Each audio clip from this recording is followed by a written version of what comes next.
And unfortunately, the very first DSO didn't get along with its doctors and didn't follow the rules. So it predictably, ended in, litigation and, negative court filings and a bankruptcy.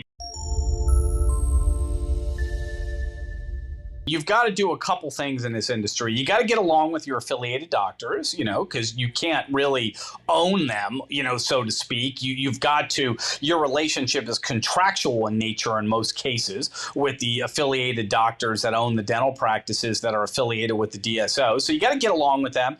And then you got to follow the regulations. You can't have like absolute contractual control over the practices. You can't interfere with the independent professional judgment of the dentist owners, or, for example, or you can't exhibit so much control over the dental office by contract that it interferes with clinical operations. So there's nuances, and this is how I've spent my whole career to date, putting together regulatory compliant contracts between DSOs and dental practices. But if you don't follow those rules, really bad things can happen from the regulators. And unfortunately, the very first DSO didn't get along with its doctors and didn't follow the rules. So it predictably, ended in, litigation and, negative court filings and a bankruptcy. But today, we've learned how to do all those things. And it's very rare today to find a DSO that, is just not complying flagrantly. I mean, sure, anybody can make a minor mistake, but in terms of just flagrant non-compliance, it's relatively rare to see that today. But that's in part from my experience very, very early on that established the rules and the law in this area.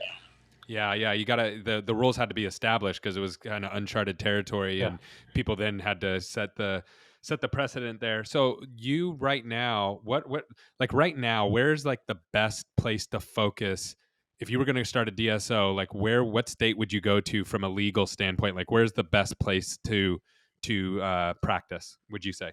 Well, there are tremendous opportunities. I mean, honestly, the whole country, because remember, Gary, 60% of the people don't go to the dentist. So the whole known universe that we're talking about is about 40%. So there's 60% runway to expand. So, there's not any place that I'm like, oh, this is just horrible, you can't do anything here. No, you can expand anywhere. But some particularly hot areas to me are Spanish-speaking areas, really, really hot. There's just a lot of, as diversity has grown in America, there's an absolute demand for Spanish-speaking dental practices.